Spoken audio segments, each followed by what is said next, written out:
मैं चाइना में गया और उनके कैपिटल में बीजिंग में था, तो मैंने कहा चलो यार आज ज़रा ये 5 स्टार्स की लाइन है बाहर, तो इससे नीचे जाके देखें। तो मैं गली में पीछे जाता गया, वहाँ भी मंजियाँ पड़ी हुई थी, लोग मंजी पे बैठ के शेव कर रहे थे। हाँ जी, साथ ही बाथरूम उसी तरह के जिस तरह के हमारे हैं वो बैठे हुए थे, वो उसी तरह हांडी पक रही थी, लोग रोटी खा रहे थे। तो देखो हर कौम में मसाइल हैं। आप अमेरिका के किसी डाउन वो चले जाएं जहाँ ब्लैक एरिया है, वहाँ उसी तरह गंद नजर आएगा। अब वो अमेरिका के अंदर है, पिछले 100 साल से हैं, मुख्तलिफ अमेरिका, बिल्कुल बिल्कुल अमेरिका। आप एशियन साइड पे जाएं लंदन में, आप बंगाली साइड पे जाएं, वहाँ गंद पड़ा हुआ है। तो ये दुनिया में देखो डाइवर्सिटी है तो है, ये तो नहीं कि सारी दुनिया ही तरक्की कर गई है, नहीं। सवाल ये होता है कि भाई हम पहले से फर्ज करें, आप और मैं ये कहते हैं कि हम मायोपिक हो गए हैं, हमें बाकियों के हालात का पता नहीं, हमारे चूंकि बेहतर हुए हैं इसलिए हमें लगता है हर एक के बेहतर। नहीं, सवाल ये है कि क्या सारी जो पाकिस्तान है इसके हाउस होल्ड में पहले से बेहतर आई है कि नहीं आई। मतलब मोची, मुझे याद है बचपन में हर गली के नुक्कड़ पे मोची होता था। नहीं लगता क्यों? जूती नवी लेनी पैंदी। हाँ, मोची इसलिए होता था कि लोग जूतियां गांठने के लिए देते थे। अगर फर्ज करो लंबी चलाते थे, फर्ज करो आज भी अगर वही सूरत हाल होती तो चलो उन गरीबों के लिए ही 30% के लिए मोची होता ना, क्यों मोची खत्म क्यों हो गया? ठीक है, तो इसके मतलब है क्या ओवरऑल तब्दीली आई है। ठीक ठीक, इन्हें तो जुत्ती नहीं सी हुंदी जिन्ने दे त्रोपे लवा लेंदे।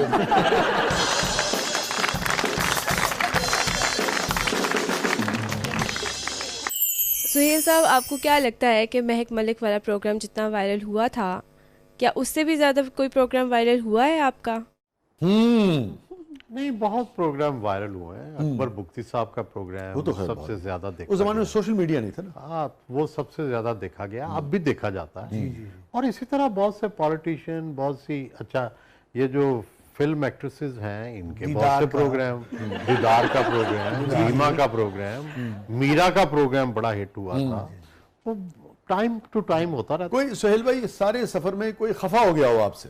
हो जाते हैं, देखिए हमारा काम ही ऐसा है कि हमें बाज़ औक़ात पब्लिक के लिए लोगों के दिलों में छुपी हुई बात का हम इजहार करते हैं, तो जाहिर है वो कई दफ़ा लोगों को नागवार भी गुजरता है। ताहिरा सैयद एक दफ़ा मुझसे नाराज़ हो गई थी, बाबरा शरीफ एक दफ़ा नाराज़, लेकिन वो नाराज़गी 5 मिनट की होती है क्योंकि वो प्रोग्राम फिर बड़े अच्छे हुए। हसीनाओं को नाराज़ करते हैं आप?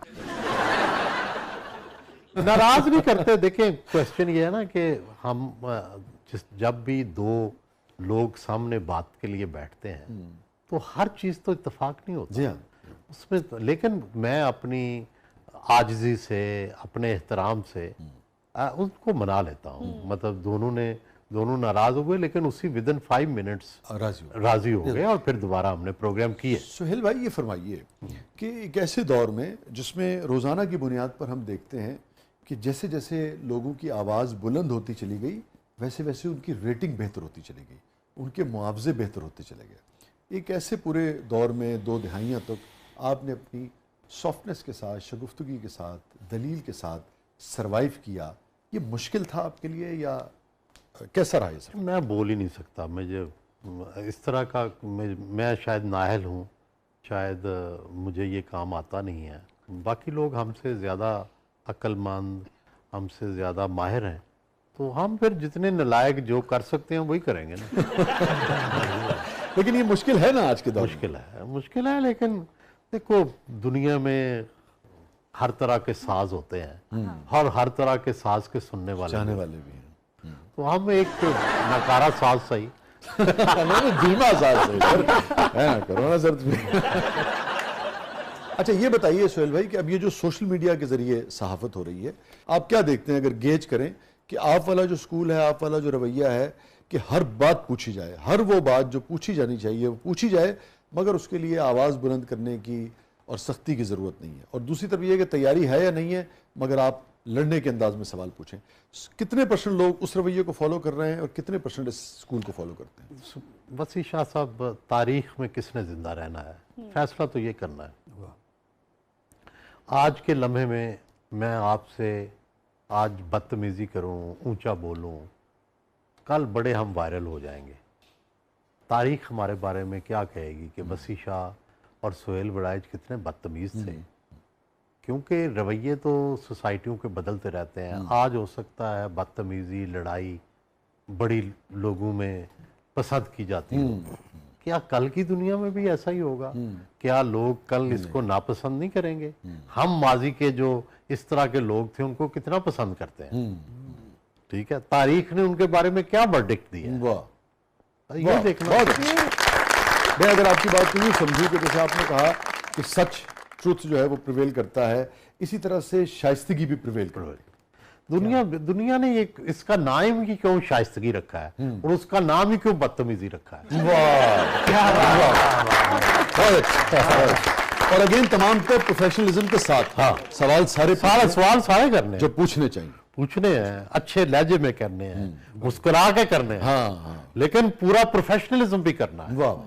सरगोदा के दानिश्वर जो है ना ज्यादातर धीमे हैं, शाइस्तगी से ना उनका बड़ा ताल्लुक है। सरगोदा में तो एक ही दानिश्वर है, वसी शाह। हम लोग तो तालिब इल्म है। और हमने पहली दफा सुना है सरगोदा के हमेशा किन्नू सुने सन, दानिश्वर के एंकर पहली दफा सुन रहे हैं। ये बहुत ही गैर मामूली नाम है हमारे शहर का। और जो लिटरेचर में पूरे सब कॉन्टिनेंट में दो बड़े दबिस्तान रहे तवील अरसे तक, और दोनों का ताल्लुक सरगोदा था, वजीर आगा साहब और अहमद इब्न कासमी साहब, और फिर सुहेल भाई हैं और दीगर लोग। तो वो बड़ी जरखेज जमीन है लिटरेचर के हवाले से, अदब के हवाले से, थकाफत के हवाले से। तो बहुत बड़ी बात पर एक गल हो रही थी, सानू पिड़दे नहीं वेख्या कभी। इख्तलाफ भी होता है तो उसकी भी लिमिट्स होती है, मोहब्बत की भी लिमिट्स है। सुहेल भाई, इसको आप लेकिन कैसे देखते हैं कि ये जो हमारा रवैया है, हमारे मीडिया का भी ये रवैया है, बिल्कुल जो मैंने शिद्दत से, हम सब उसका हिस्सा हम महसूस करते हैं कि अगर वसी तर मफाद के लिए कोई शख्स ये समझता है, कोई पार्टी ये समझती है, कि कोई इदारा ये समझता है कि ठीक है मैं एक स्टेप पीछे हट जाता हूँ, ठीक है ना, ताकि अमन हो और सुकून हो और कोहेरेंस हो, लोग आगे बढ़ें, तो फौरी तौर पे उसी शाम चलना शुरू हो जाएगा कि हो जी डील हो गई, डील हो गई, डील हो गई, ताने मेड़े मारना शुरू कर देते हैं। हमें भी तो थोड़ा सा फहमो फरासत से और हिकमत के साथ बिहेव करना चाहिए। देखिए, ये दो बातें हैं जो आप कर रहे हैं। एक तो पहली बात है कि दुनिया का हर बड़ा स्टेप लचक से ही लिया गया है, ठीक है, कि हमें पाकिस्तान हो, ऐसे ही गांधी चाहते थे पूरा हिंदुस्तान उन्हें मिले, नहीं। कायदे आजम चाहते थे एक बड़ा पाकिस्तान मिले, यस, अंग्रेज चाहते थे इसका स्टेटस डोमिनियन हो, तीनों को वो नहीं मिला जो चाहते थे। कायदे आजम को बकौल उनके कटा पाकिस्तान मिला, गांधी को पाकिस्तान आज़ादी देनी पड़ी, पाकिस्तान को अलग होना पड़ा, और आपको पता है कि अंग्रेज़ भी जो चाहते थे कि हमारा अमल दखल रहे वो ख़त्म हो गया। तो इसलिए लचक के बगैर आप देखें 1973 का आइन जो था, क्या वो डील नहीं थी? सबने एक दूसरे के साथ जिया। बेनज़ीर भुट्टो आई NRO से, हमने उनको बहुत कंडेम किया, लेकिन मेरा ख्याल है उससे बेहतर कोई सोल्यूशन नहीं था। और मगर हम ये जो बहैसियत मीडिया, सुहेल भाई, इतना प्रेशर डाल देते हैं कि नहीं, अगर आप लचक दिखाएंगे तो हम उसे शऊर से ताबीर नहीं करेंगे, हम ये कहेंगे कि नहीं यार डील कर देती। बुनियादी बात यह है कि जो इमेज है ना अपना, ये मीडिया की जिम्मेदारी नहीं है, ठीक। इमेज जिसने वो किया है मुआहदा, ये उसकी जिम्मेदारी है कि वो उसको एक्सप्लेन करे, हमारा इब्ताल करे, कायल करे, हमें कायल करे, हमें सोसाइटी को कायल करे। और जाहिर है उसके लिए तो कभी मीडिया बंद नहीं किया जाता, अगर वो अपनी बात करना चाहे। तो आमतौर पर दुनिया भर का मीडिया नेगेटिव होता है। उसकी वजह यह है कि हम खबर ही नेगेटिव सुनना चाहते हैं। आपको आप ये कहें कि जी आज लाहौर में फूल खिल गए, वो एक दफा सुन लेंगे लोग, लेकिन आप कहें जनाब नहीं आज लाहौर में इधर बम चल गया, इधर बम चल गया, वो लोग जनाब टीवी के सामने से ही नहीं हटेंगे। और फिर ये भी है कि प्रेशर भी तभी आएगा ना, जो खबर आएगी तो प्रेशर आएगा, उसी से दुरुस्ती होगी ना, कोई शौक थोड़ी है बिला वजह की तनकीद। और दूसरा, लोग मान जाते हैं अल्टीमेटली। फर्ज करें एक अच्छा काम हुआ है और मीडिया ने उसके खिलाफ प्रोपेगेंडा ही फर्ज कर लिया है, लेकिन वो प्रोपेगेंडा फिर